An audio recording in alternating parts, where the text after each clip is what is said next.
Olá pessoal, eu sou Daniel, eu sou professor de História aqui do CPV e eu vou comentar um pouquinho com vocês sobre a prova de História da SPM no primeiro semestre de 2011. Muito bem, nós tivemos aqui na parte de História 10 questões, das 10 questões, 6 História Geral, 1 História da América e 3 História do Brasil. Então vamos comentar um pouquinho, fazer a resolução das questões para você aí que fez a prova, você aí que está pensando ainda em fazer a SPM no futuro. A questão 51 foi a questão mais difícil da prova e uma questão, na verdade, que já caiu no mesmo estilo da SPM. O que é? Está sendo cobrado aqui um édito romano, no caso o édito de Caracalla, feito no ano de 212. Já é a segunda vez que a SPM faz esse tipo de pergunta cobrando nome de édito romano e talvez aí a questão mais difícil da prova de História. Para resolver essa questão, o que o aluno precisaria lembrar? Você precisaria lembrar que desde o reinado de Otávio Augusto no Império Romano, Roma tinha um ideal. O ideal de Roma era basicamente estender a cultura greco-romana para a Europa.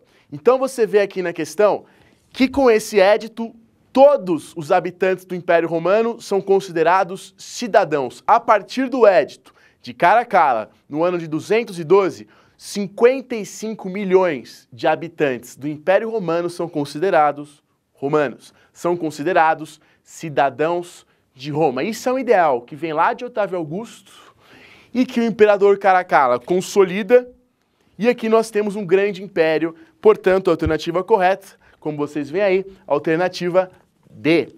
Muito bem, vamos para a próxima questão. A questão 52, também uma questão relativamente difícil, relativamente complicada. Nós temos 5 afirmativas, na verdade 5 excertos, e o que o aluno deveria fazer? Pegar esses excertos e relacionar com o filósofo. Pegar esse excerto e pensar, poxa, isso aqui corresponde ao pensamento de que filósofo? Então vamos pegar um por um. No primeiro, nós temos uma afirmativa clássica na história, que é Santo Agostinho. Como vocês sabem, Santo Agostinho ele pensa a partir dos métodos de análise de Platão, dos métodos de análise gregos de Platão, e ele vai formular a seguinte ideia: Roma seria a cidade dos homens, regida pelas leis dos homens. A partir da chegada de Cristo, a humanidade estaria caminhando para o que ele vai chamar de cidade de Deus. A partir da chegada de Cristo, nós caminharíamos para uma sociedade regida pelas regras da igreja. E esse é o ideal de Santo Agostinho, portanto, você relacionaria com a questão 1.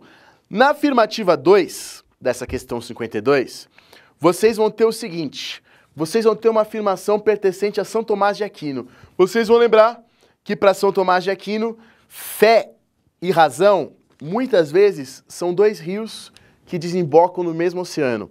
Quer dizer, para São Tomás de Aquino, as verdades que você chega pela fé, e a fé nunca erra, muitas vezes, quase sempre, você pode chegar também através da razão. E aí, como vocês bem lembram, São Tomás de Aquino vai tentar provar que Deus existe. Quer dizer, você pode conhecer Deus tanto pela sua fé, como pela sua razão.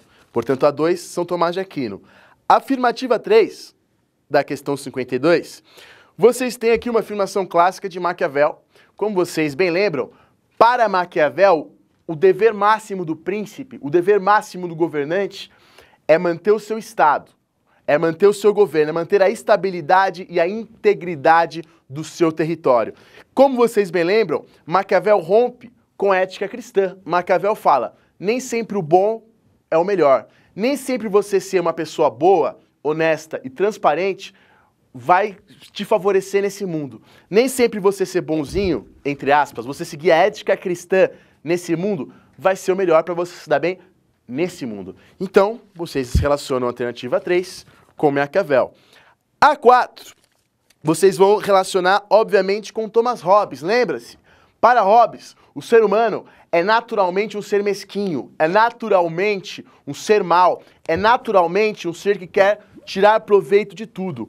Para Hobbes é necessário, como vocês bem lembram, um Estado forte, um Estado interventor para proteger os homens de si mesmos. Lembre-se O homem é o lobo do homem. Lembre-se, o Estado surge para proteger o homem de si mesmo, para proteger os homens um dos outros. A 4, você relaciona Hobbes. A quinta alternativa relaciona-se àquele livro tão comentado, que é o Contrato Social, do Rousseau. Bastava você lembrar o básico, que para Rousseau é a vontade geral que é soberana e não a vontade de uma pessoa. O governo deve basear-se na vontade coletiva, na vontade geral. Essa é a base do contrato social. Tendo isso em vista, sabendo essas informações, na 52 você coloca a alternativa B. Muito bem, vamos para a 53. A 53 é muito interessante. Você tem um texto de 3 parágrafos, e cada parágrafo traz uma visão sobre a atividade do bandeirante. Então você vai dar uma olhada aí. No primeiro parágrafo você tem a visão da história oficial. No primeiro parágrafo, o bandeirante é o desbravador de terras, aquele que atravessa a Serra do Mar, a Serra da Mantiqueira, aquele que é o grande herói. No segundo parágrafo, é a visão do índio do bandeirante. Quer dizer, o bandeirante é o assassino, o bandeirante é o brutal, o bandeirante é aquele que vem tomar suas terras. E no terceiro parágrafo, podemos, de certa forma, dizer que é a visão do bandeirante sobre si mesmo. Aqui no terceiro parágrafo, você vê que o bandeirantismo nada mais é do que uma fuga, uma saída para a pobreza do bandeirante. Lembrando que o bandeirante vivia numa das regiões mais pobres da colônia, que é São Paulo. Então, justamente, sabendo que o texto mostra várias óticas a respeito da atividade do bandeirante, você responde na 53, a alternativa C. Bem tranquila, questão clássica, na verdade. E aí nós vamos para a questão 54. Questão 54 vai cobrar do aluno um pouco mais de conhecimento, um pouco mais de estudo, é mais para o aluno que estudou.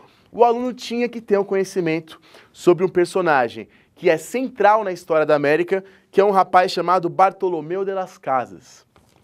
O aluno ia lembrar que, a respeito do papel do índio no período colonial, existem várias visões. Nós destacamos a visão de Juan de Sepúlveda e a visão de Bartolomeu de las Casas. Você tinha que lembrar o seguinte: para Sepúlveda, o que é o índio?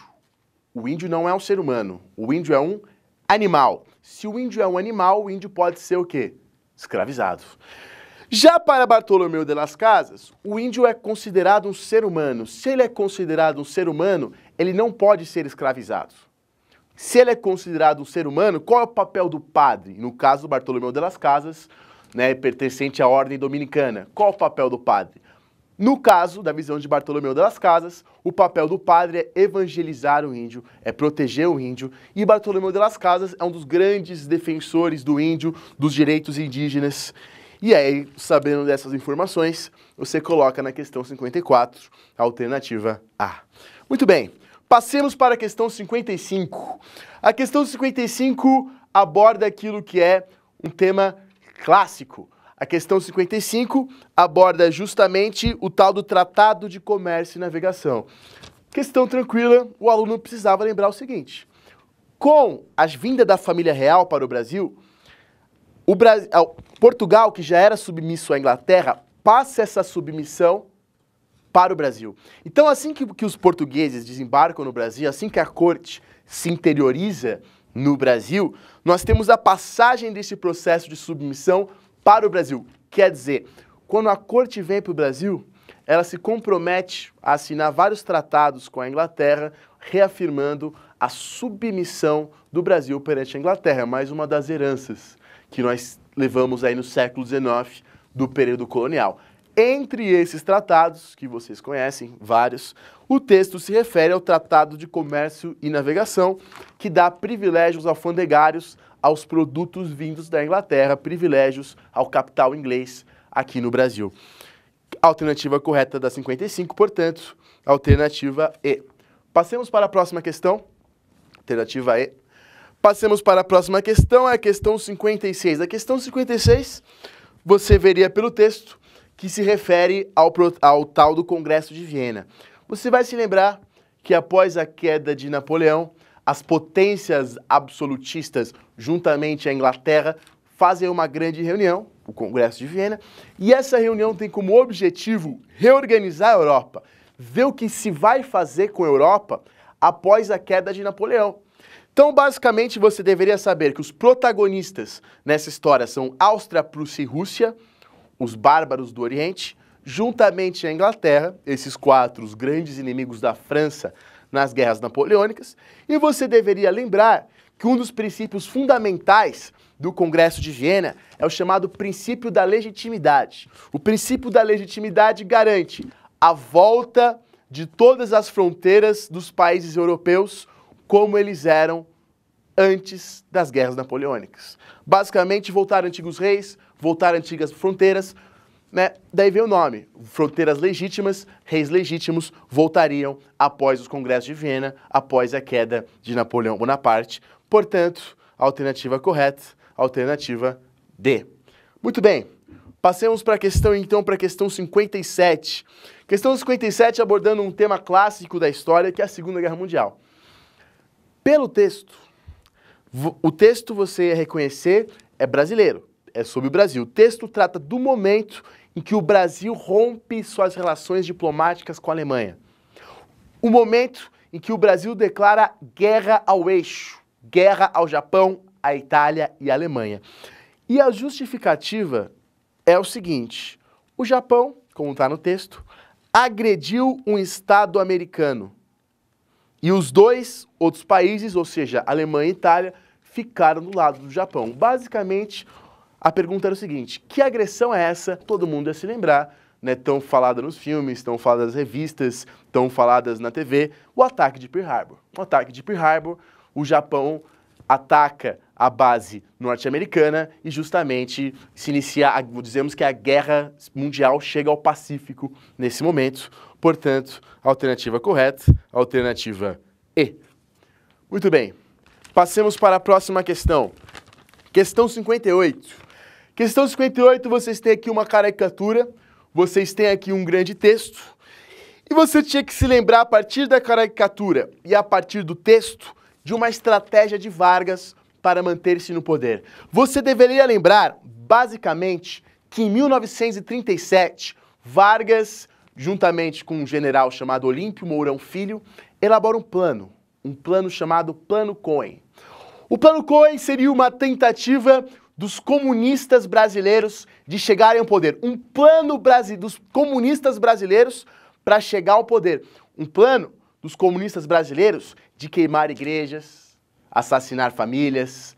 Então, quer dizer, você está no momento na história do Brasil que você está criando o imaginário anticomunista.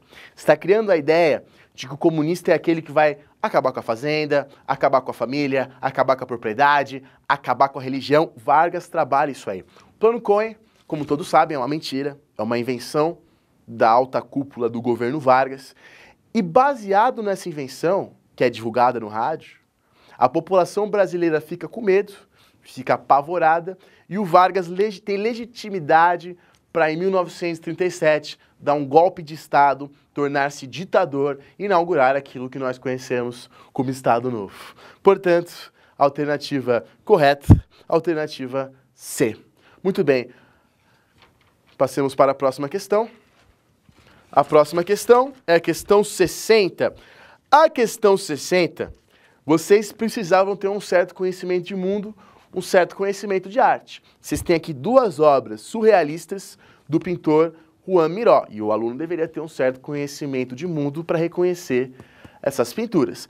De qualquer forma, lendo o textinho que vocês têm aqui, vocês deveriam lembrar o princípio básico do surrealismo. Você deveria lembrar que o surrealismo é uma arte centrada no inconsciente.